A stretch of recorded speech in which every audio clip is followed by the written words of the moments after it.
Hello, everyone, and welcome to our Tuesday night segment of Divine Femininity United.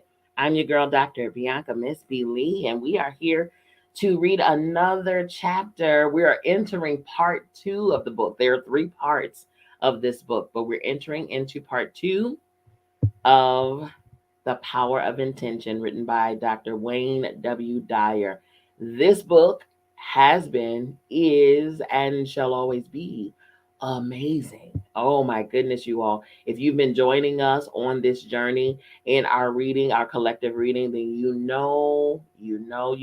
We are airing live via Clubhouse. We are airing live on Facebook and on YouTube as well. So, as you know, on Tuesdays, I do not like to keep you long. I don't like to do all of the hoopla opening up and things like that because it's already 8 o'clock Eastern, and you all have already had a day. You're probably, either cooking, winding down, dealing with the children, whatever the case, you know. But I like to you respect your time. Okay, so we're gonna go ahead and get right into it. This is part two of the book, The Power of Intention, and the part two is entitled Putting Intention to Work. Putting intention to work. There's a quote here by Thomas Merton that says, "We are already one, and we imagine we are not. And what we have to recover is our original unity. Whatever we have to be is what we are." That's good. Okay. So now, part two, begins with chapter 7. And that's entitled, "It is my intention to respect myself at all times." It is my intention to, and it's a colon there, and it says, "respect myself at all times." A quote by Mark Twain says, "A man cannot be comfortable without his own approval." Ooh, that's good. A man cannot be comfortable without his own approval. And it reads, "Here's a simple truth to begin this chapter. You did not originate from a material particle as you've been led to believe. Your conception at the moment of your parents' blissful commingling was not your beginning. You had no beginning. That particle emanated from the universal energy field of intention, as do all particles. You're a piece of that universal mind of creation, and you must see God inside of you and view yourself as a divine creation in order to access the power of intention in your life. Give this idea a healthy dose of your attention right now in this moment as you read these words. Contemplate the enormity of what you're reading. You are a piece of God. You are a living, breathing creation that emanated from the universal mind of all creating source. You and God are the same thing. Very simply put, when you love and trust yourself, you're loving and trusting the wisdom that created you. And when you fail to love and trust yourself, you're denying that infinite wisdom in favor of your own ego. It's important here to remember that at every single moment of your life, you have the choice to either be a host to God or a hostage to your ego. My goodness. Next section that says host or hostage. Host or hostage. At any point, you hear anything that stands out to you, feel free to comment. Feel free to put it in the chat and all of those things, and I'll read it out loud for you, okay? Host or hostage. Your ego is the set of beliefs that I've written about earlier in this book, which define you as what you accomplish and accumulate in a material sense. Your ego is solely responsible for the feelings of self doubt and self repudiation, repudiation that you may carry around. When you attempt to live by the low level standards of your ego, you're a hostage to that very same ego. Your worth as a person is measured by your acquisitions and accomplishments. If you have less stuff, you're less valuable and therefore unworthy of respect from others. If others don't respect you and your value depends on how others see you, then it's unimaginable for you to have self respect. You become a hostage to this low level ego energy, which has you constantly striving for self respect through others. That is so true, man. Your ego's belief that you're separate from everyone, separate from what's missing in your life, and most egregiously separate from God, further hampers your ability to live up to the intention of respecting yourself. Ego's idea of separation fosters your feelings of being in competition with everyone and evaluating your worth based on how frequently you emerge as a winner. As a hostage to your ego, self respect is unavailable because you feel judged for your failures. It's out of this bleak picture produced by the negative ego that self rejection emerges. It captures you and makes a hostage of you, never allowing you to play host to that from which you originated. Being a host to God means always seeing your authentic connection to your source. It's knowing that it's impossible for you ever to be disconnected from the source from which you came. Personally, I thoroughly enjoy being a host to God. As I write here each morning, I feel that I'm receiving words and ideas from the power of intention, which allows me to bring these words to this page. I trust in this source to provide me with the words. Therefore, I'm trusting in the source that brought me into this physical world. I'm eternally connected to this source. This awareness simply doesn't include a lack of respect for intending this book into form. The conclusion I've come to is that I'm worthy of my intention to write this book and have it published and in your hands today. In other words, I respect the peace of God that I am. I tap into the power of intention, and my feeling of respect for it enhances my respect for myself. I know that's right. So, by loving and respecting yourself, you're hosting God and inviting the energy of creation to your consciousness, to your daily life, as you connect to the power of intention. Ooh, that's so good. Next section, the energy of intention and your self respect. If you don't believe that you're worthy of fulfilling your intentions for health, wealth, or loving relationships, then you're creating an obstacle that will inhibit the flow of creative energy into your daily life. Recall that everything in the universe is energy, which moves at various frequencies. The higher the frequency, the closer you are to spiritual energy. In the lower frequencies, you find shortages and problems. Intention itself is a unified energy field that intends everything into existence. This field is home to the laws of nature and is the inner domain of every human being. This is the field of all possibilities, and it's yours by virtue of your existence. Having a belief system that denies your connection to intention is the only way you're unable to access the power of intention from the infinite field. If you're convinced that you're unworthy of enjoying the field of all possibilities, then you'll radiate this kind of low energy. This will, in fact, become your attracted energy pattern, and you'll send messages to the universe that you're unworthy of receiving the unlimited abundance of the originating spirit. Soon, you'll act on this inner conviction of self disrespect. You'll regard yourself as separate from the possibility of receiving the loving support of the originating field of intention, and you'll stop the flow of that energy into your life. Why? All because you see yourself as unworthy. This disrespect alone is sufficient to impede the arrival of your intentions into your life. The law of attraction attracts disrespect when you're affirming that you're unworthy of being respected. Send out the messages to the provider of all that you're unworthy, and you literally say to the universal source of all, stop the flow of anything I desire, which is coming in my direction, because I don't believe I'm worthy of receiving it. The universal source will respond by halting this flow, causing you to reaffirm your inner conviction of unworthiness and attract even more disrespect in a multitude of ways. You'll disrespect your body by overfeeding it and poisoning it with toxic substances. You'll display your lack of self disrespect in how you carry yourself, how you dress, how you fail to exercise, how you treat others. On and on goes the list. The antidote to this dreary picture is to make an internal commitment to respect yourself and to feel worthy of all that the universe has to offer. If anyone is entitled to success and happiness, everyone is, because everyone is always connected to intention.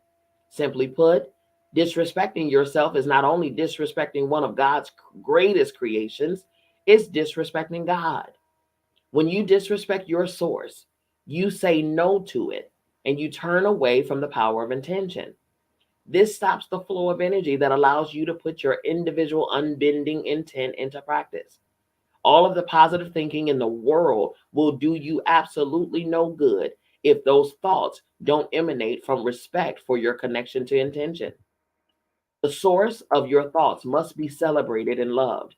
And this means having the self respect that's in harmony with the omniscient source of intelligence. What's the source of your thoughts? Your beingness. Your beingness is the place from which your thoughts and actions come. When you disrespect your being, you set into motion a chain of reaction culminating in unfulfilled intentions. Self respect should be a natural state for you, just as it is all of the animal kingdom. There's no raccoon out there who believes himself unworthy of what he intends to have. Were that so, the raccoon would simply die by acting on the basis of his inner convictions that he was unworthy of food or shelter, and whatever else raccoons desire. He knows he's respectable, never finds any reason for self repudiation, and lives out his raccoonness in perfect order. The universe provides, and he attracts those provisions into this world. That's good, man. So true. The next section, what you think of yourself is what you think of the world. What you think of yourself is what you think of the world. How do you see the world you live in? What do you think people in general are really like? Do you believe that evil is triumphing over good? Is the world filled with egocentric, selfish people? Can the little guy ever get ahead? Are government entities and all their representation corrupt and untrustworthy? Is life unfair? Is it impossible to get ahead if you don't have connections? All these attitudes emerge from your own assessment of your personal interactions with life. If your thoughts reflect a pessimistic view of the world, then that's actually how you feel about yourself. If your thoughts reflect an optimistic view of the world, then that's how you feel about yourself and about your life. Whatever attitude you have about the world in general is a good indicator of the respect you have for your abilities to intend into this world what you desire. Pessimism strongly suggests that you don't subscribe to the idea that you can access the power of intention to help you create your own blissful reality. I recall hearing the following conversation after the events of 9/11 in New York City. A grandfather was talking to his grandson, telling him, I have two wolves barking inside of me. The first wolf is filled with anger, hatred, bitterness, and mostly revenge. The second one inside of me is filled with love, kindness, compassion, and mostly forgiveness. Which wolf do you think will win? The young boy inquired. The grandfather responded, whichever one I feed. Ooh, ooh, that was filled with meat right there. There are always two ways to look at the conditions of our world. We can see the hate, prejudice, mistreatment, starvation, poverty, and crime and conclude that this is a horrible world. We can feed this barking wolf and see more and more of what we despise. But this will only fill us with the same things that we find so malignant. Or we can look at the world from a position of self love and self respect and see the improvements that have been made in race relations in our lifetime. The fall of so many dictatorships, lower crime rates, the dismantling of the atrocious apartheid systems, the elevated consciousness of the environmental movement, and the desire on the part of so many to rid our world of nuclear weapons and instruments of mass destruction. We can remind ourselves that for every act of evil in the world, there are a million acts of kindness. And we can then feed the second wolf that barks from a positive position of hope for humanity. If you see yourself as a divine creation, you'll look for this in your worldview. And the gloom and doom naysayers will have no impact on you and your self respect. When you have a gloomy picture of what the world looks like, you're unreceptive to the potential assistance that there's help that's there to help you, okay, with your own individual intentions. Why would others want to come to your aid when you view them as contemptible? Okay. Why would the universal force be attracted to that which repels it? How could a world that's so corrupt ever be of assistance to someone who has noble intentions? The answer to these questions are obvious. You attract into your life what you feel inside. If you feel that you're not worthy of being respected, you attract disrespect. This weak self-respect is the result of an exceptionally rusty link to the field of intention. This link must be cleansed and purified, and that takes place within your own mind. I've specifically chosen self respect as the first chapter in part two on applying intention, because without high esteem for yourself, you shut down the entire process of intention. Without unflagging self respect, the process of intention is operating at the lowest levels. The universal field of intention is love, kindness, and beauty, which it has for all that it brings into the material world. Those who wish to replicate the works of the universal, all creating mind, must be in harmony with the attributes of love, kindness, and beauty. If you disrespect anyone or anything that God creates, you disrespect that creative force. You are one of those creations. If you view yourself disrespectfully, you've forsaken, cast aside, or at the very least, sullied your connection to the power of intention. It's important that you realize that your entire worldview is based on how much respect you have for yourself. Believe in infinite possibilities and you cast a vote for your own possibilities. Stand firm on the potential for humans to live in peace and be receptive to all. And you're someone who's at peace and receptive to life's possibilities. Know that the universe is filled with abundance and prosperity and is available to everyone. And you come down on the side of having that abundance show up for you as well. Your level of self regard must come from your knowing within yourself that you have a sacred connection. Let nothing shake that divine foundation. Let nothing shake that divine foundation. In this way, your link to intention is cleansed, and you always know that self respect is your personal choice. It has nothing to do with what others may think of you. Your self respect comes from the self and the self alone. That is so true. No one else can bring those feelings to you. They come from inside. Inside is always an inside job. Next section, the self in self respect. The self in self respect. Perhaps the greatest mistake we make, which causes a loss of self respect, is making the opinions of others more important than our own opinion of ourselves. Self respect means just what it says, it originates from the self. This self originated in a universal field of intention that intended you here, from the infinite formless state to a being of molecules and physical substance. If you fail to respect yourself, you're showing contempt for the process of creation. That's so true. You'll find no shortage of opinions directed at you. If you allow them to undermine your self respect, you're seeking the respect of others over your own and you're abdicating yourself. Then you're attempting to reconnect to the field of intention with low energy attitudes of judgment, hostility, and anxiety.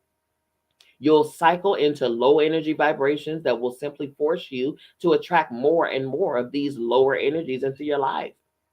Remember, it's high energy that nullifies and converts lower energy. Light eradicates darkness. Love dissolves hate. If you've allowed any of those lower negative thoughts and opinions directed your way to become the basis of your self portrait, you're asking the universal mind to do the same. Why? Because at the high frequencies, the universal source of intention is pure creativeness, love, kindness, beauty, and abundance. Self respect attracts the higher energy. Lack of self respect attracts the lower energy. It knows no other way. The negative viewpoints of others represent their low energy ego working on you. Very simply, if you're judging anyone, you aren't loving them at that moment. The judgments coming your way, likewise, are unloving but have nothing to do with your self respect. Their judgments, and yours as well, distance you from your source and therefore away from the power of intention. As my friend and colleague Gerald Jampolsky observed, when I am able to resist the temptation to judge others, I can see them as teachers of forgiveness in my life, reminding me that I can only have peace of mind when I forgive rather than judge. That's good. This is how you return to the self in self respect. Rather than judging those who judge you, thereby lowering your self respect, you send them a silent blessing of forgiveness and imagine them doing the same toward you. You're connecting to intention and guaranteeing that you'll always respect the divinity that you are. You've cleared the path to be able to enjoy the great power that is yours in the field of intention. That is good. My goodness, that's good. Next section, making your intention your reality. Making your intention your reality. In this concluding section, you'll find 10 ways to practice nurturing your intention to respect yourself at all times.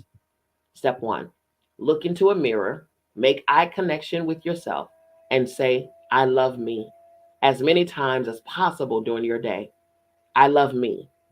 These three words, these three magic words, help you maintain your self respect. Now, be aware that saying these words may be difficult at first because of the conditions you've been exposed to over a lifetime, because the words may bring to the surface remnants of disrespect that your ego wants to hold on to. Your immediate impulse might be to see this as an expression of your ego's desire to be superior to everyone else. But this is not an ego statement at all. It's an affirmation of self respect. Transcend that ego mind and affirm your love for yourself and your connection to the Spirit of God. This doesn't make you superior to anyone. It makes you equal to all and celebrates that you're a piece of God. Affirm it for your own self respect. Affirm it in order to be respectful of that which intended you here. Affirm it because it's the way you'll stay connected to your source and regain the power of intention. I love me. Say it without embarrassment. Say it proudly and be that image of love and self respect. That's good. Step 2, write the following affirmation and repeat it over and over again to yourself. I am whole and perfect as I was created. Carry this thought with you everywhere you go. Have it laminated and place it in your pocket, on your dashboard, on your refrigerator, or next to your bed. Allow the words to become a source of high energy and self respect. By simply carrying these words with you and being in the same space with them, their energy will flow directly to you. Self respect emerges from the fact that you respect the source from which you came and you've made a decision to reconnect to that source, regardless of what anyone else might think. It's very important to keep reminding yourself at the beginning that you're worthy of infinite respect from the one source you can always count on, the peace of God energy that defines you. This reminder will do wonders for your self respect and consequently your ability to use the power of intention in your life. Over and over, remind yourself, I'm not my body. I'm not my accumulations. I'm not my achievements. I'm not my reputation. I am whole and perfect as I was created. That's good. Step 3, extend more respect to others and to all of life. Extend more respect to others and to all of life. Perhaps the greatest secret of self esteem is to appreciate other people more. The easiest way to do this is to see the unfolding of God in them. Look past the judgments of others' appearance, failures, and successes, their status in society, their wealth or lack of it, and extend appreciation and love to the source from which they came. Everyone is a child of God. Everyone. Try to see this even in those who behave in what appears to be godless fashion. Know that by extending love and respect, you can turn that energy around so that it's headed back to its source rather than away from it. In short, send out respect because that is what you have to give away. Send out judgment and low energy, sending out judgment and low energy, and that is what you'll attract back. Remember, when you judge another, you do not define them. You define yourself as someone who needs to judge.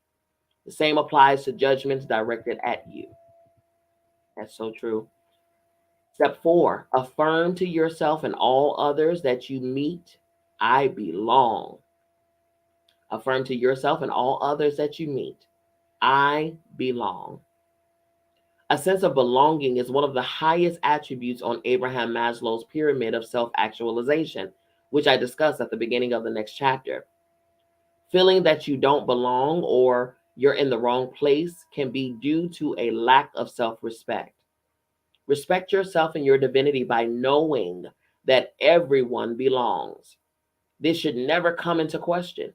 Your presence here in the universe is proof alone that you belong here. No person decides if you belong here. No government determines if some belong and some don't. This is an intelligent system that you're a part of. The wisdom of creation intended you to be here, in this place, in this family, with these siblings and parents, occupying this precious space. Say it to yourself and affirm it whenever necessary. I belong, and so does everyone else. No one is here by accident. That's it. That's it. Step 5, remind yourself that you're never alone. Remind yourself that you're never alone. My self respect stays intact as long as I know that it's impossible for me to be alone. I have a senior partner who's never abandoned me and who stuck with me even in moments when I had seemingly deserted my source. I feel that if the universal mind has enough respect to allow me to come here and to work through me and to protect me in times when I strayed onto dangerous, non-spiritual turf, then its partnership, then this partnership deserves my reciprocal respect. Reciprocal respect. I recall my friend Pat McMahon, a talk show host on KTAR radio in Phoenix, Arizona, telling me about his encounter with Mother Teresa in his studio before interviewing her for his program. He pleaded with her to allow him to do something for her. Anything at all, he begged. I'd just like to help you in some way. She looked at him and said, tomorrow morning, get up at 4 a.m. and go out onto the streets of Phoenix. Find someone who lives there and believe that he's alone and convince him that he's not. Great advice, because everyone who wallows in self doubt or appears to be lost has lost their self respect because they've forgotten that they're not alone. That's so true. So true, man. Step 6, respect your body. Respect your body. You've been provided with a perfect body to house your inner invisible being for a few brief moments in eternity. Regardless of its size, shape, color, or any imagined infirmities, it's a perfect creation for the purpose that you were intended here for. You don't need to work at getting healthy. Health is something you already have if you don't disturb it. You may have disturbed your healthy body by overfeeding it, under exercising it, and overstimulating it with toxins or drugs that make it sick, fatigued, jumpy, anxious, depressed, bloated, ornery, or an endless list of maladies. You can begin the fulfillment of this intention to live a life of self respect by honoring the temple that houses you. You know what to do. You don't need another diet, workout manual, or personal trainer. Go within, listen to your body, and treat it with all of the dignity and love that your self respect demands. That's right. Step 7, meditate to stay in conscious contact with your source, which always respects you. Meditate to stay in conscious contact with your source, which always respects you. I can't say this enough. Meditation is a way to experience what the five senses can't detect. When you're connected to the field of intention, you're connected to the wisdom that's within you.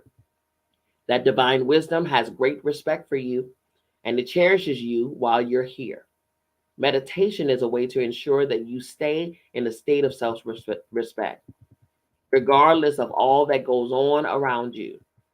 When you enter into that sacred space of meditation, all doubts about your value as an esteemed creation dissolve. You'll emerge from the solemnity of meditation feeling connected to your source and enjoying respect for all beings, particularly yourself. That's so true. I love meditation. Oh, I do it multiple times a day for hours. I love it. Step 8, make amends with adversaries. Make amends with adversaries. The act of making amends sends out a signal of respect for your adversaries. By radiating this forgiving energy outward, you'll find this same kind of respectful, positive energy flowing back toward you.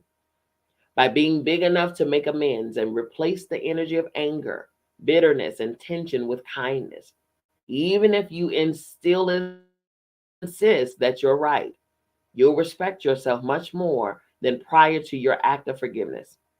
If you're filled with rage toward another, there's a huge part of you that resents the presence of this debilitating energy. Take a moment right here and now to simply face that person who stands out in your mind as someone you hurt or directed hurt to you, okay? And tell him or her that you'd like to make amends.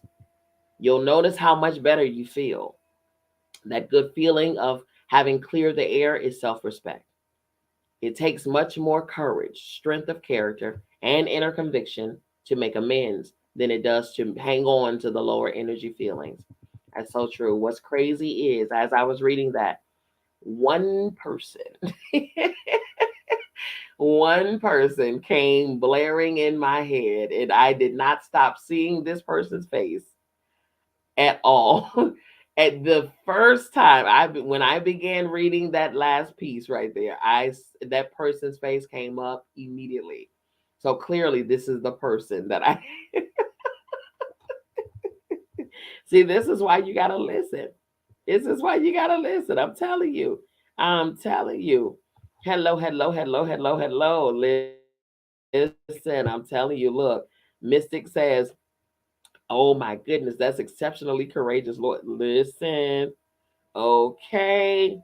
Oh my goodness. Let me tell you something. That is something immediately. Do you hear me? This is when you are connected, right? Because we're connected. We all are connected to Source. Source lives and resides in us, right? So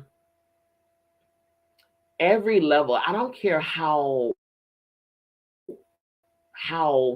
powerfully spiritual you are. It's not about that. It's not about that. Mystic said, I'm telling you, it's not about your level of power and knowing and your spiritual abilities and this and then the third. The higher we go, this is the demand, what I'm about to say. The higher we go, the more we reconnect to our authentic, truest, highest self, right? The more demand is put on us to become our divine selves more and more, to disconnect from this human stuff, because the human stuff, you all, the low level energy, that is what causes division. That's where the anger sits. That's where resentment lives. You know what I mean? Yes, Mystic says, seriously, that really shows spiritual discipline. It does. Like, can we really claim to be about that spiritual life if we can't own our own stuff? You know what I mean? Because as we realign ourselves with our highest self, we're reminded we're being purged, man. We're being chiseled and carved out and shaped, and because we're remembering who we are. The more we remember who we truly are in our truest, most sacred divine state, then we can no longer sit in the stuff, the low energy stuff. No, you're now been made aware and conscious of what you are struggling with and what you need to rid yourself of. So yes, as I read that stuff, that passage, that person's face showed up. You absolutely right. I ain't thought about this person in years. Do you hear me? I'm talking about since 2016. I haven't thought about this person. And all of a sudden, as I'm reading about making amends with my adversary, here we are. Because in my mind, oftentimes, and I'm not even just saying in my mind, in all of our minds, most times, we say out of sight, out of mind. You know what I mean? We feel like just because we haven't been around that person, just because we haven't seen that person, just because we haven't thought about that person, that all is gone and all is forgiven and all is well. No, no, no, no. That doesn't mean anything, because the moment that you see that person or you hear their name or you hear their voice or whatever the case, I guarantee you them same feelings gonna come rushing back as if it never left. Mystic said, love it. It is a consciousness. And once it comes to our awareness, our consciousness, we can't say we didn't know. You are put on notice at that point right there. You are put on notice. You got to fix it. You got to make it right. So again, as I read that and I saw this person's face, clear as day. I saw this person's face just as clear as I see these words on these pages. That right there says, yep, it's time. It's time. It's time to make them amends. It's time to do it. Because she was out of sight, out of mind to me. Okay. And because of that reading, here it is. Consciousness, awareness. Okay. Mystic said, I guarantee you that you cross her mind too. I guarantee you. Okay. The demand probably put on her too. She probably won't do it though. That's okay. I'll do it. Because I'm in a place right now where I don't mind doing it. I don't mind it. I don't mind it. The ego might cringe a bit, but it is what it is. It is what it is. If the ego cringes, that's all right. I'm about to put this ego out of her misery. Okay. Because ego is not running my life. Period. Ego will never again run my life. Okay, here we go. Step 9. We're almost done. Step 9. Always remember the self in self-respect. Always remember the self in self-respect. In order to do this, you must recognize that the opinions of others toward you aren't facts, they're opinions. When I speak to an audience of 500 people, there are 500 opinions of me in the room at the end of the evening. I'm none of those opinions. I can't be responsible for how they view me. The only thing I can be responsible for is my own character. And this is true for every one of us. If I respect myself, then I'm relying on the self in self-respect. If I doubt myself or punish myself, I've not only lost my self-respect, I'll continue to attract more and more doubt and lower energy opinions with which to further punish myself. You can't stay linked to the universal mind, which intends all of us here, if you fail to rely on yourself for self-respect. That is so, so, so true, okay? So true. Mystic say, it's okay, you're a leader, hon. Yes, ma'am. Yes, ma'am. Listen, you're over here dropping jit, girl. Okay. That's the author. The author. Listen, come on. It's making us better. Well, no. Let me correct myself. We before we even entered into this body, we were perfect. Perfect. We were perfect. Right now, we're perfect. But the problem is, somewhere along the way, we forgot. We forgot. That's all it is. We forgot who we were. We forgot our perfection. We forgot. But see, doing things like this and reconnecting and remembering and all of those things is connecting us to our original self. Because if we are not if we are not acting out, thinking, being, seeing, walking, talking how we originally are, like who we truly authentically as spirit is, then that means that somewhere along the line we picked up somebody else's identity. And so what we're dealing with right now is simply a case of missing identity, mistaken identity. We've taken on somebody's identity, and we've put our own identity to the side. This right here, this journey that we're on, we're simply removing all of this. It's almost like all of us have been schizophrenic this whole time, okay? Multiple personalities, multiple personalities, okay? That's what that is. We've all suffered from schizophrenia. And now it's time to release every personality that we picked up, every trait, every mannerism that we picked up along the way, give it back, return it to sender, and return yourself back to who you truly are. Okay.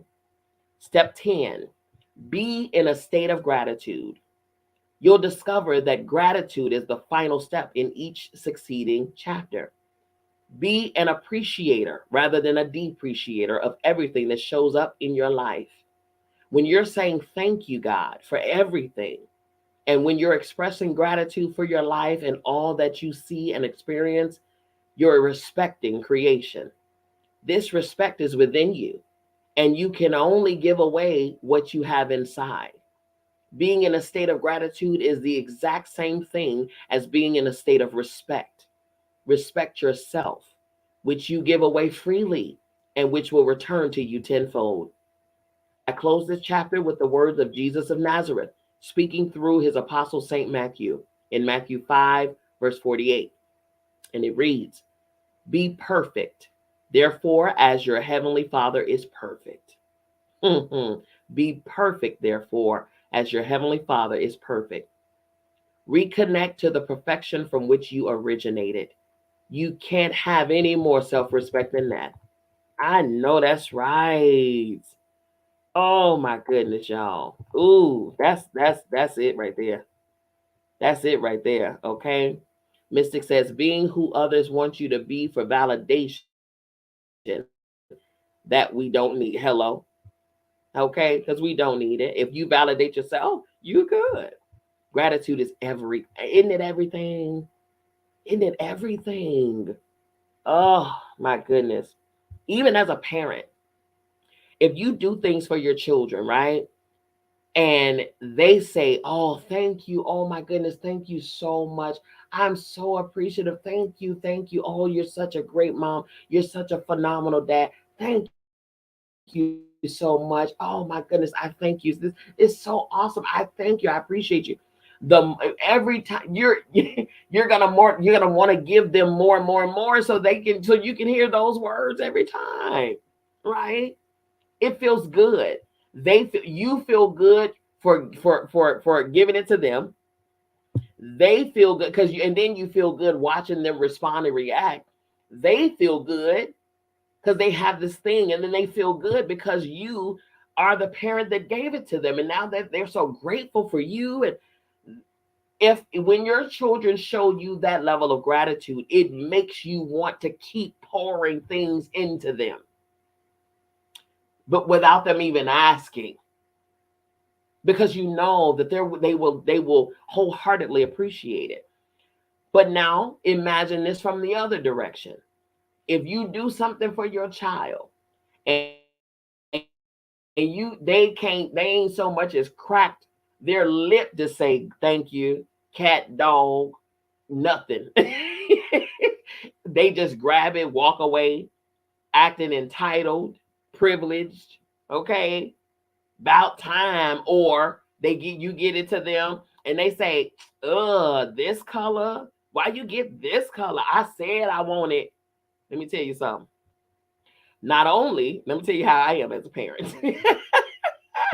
Not only what I gave you is coming back to me, okay? It will be a very long time before you see anything else of the like until you change your attitude. Hello, somebody. All right. When you show lack of appreciation, no one wants to do anything for you anymore. Because guess what? They don't have to.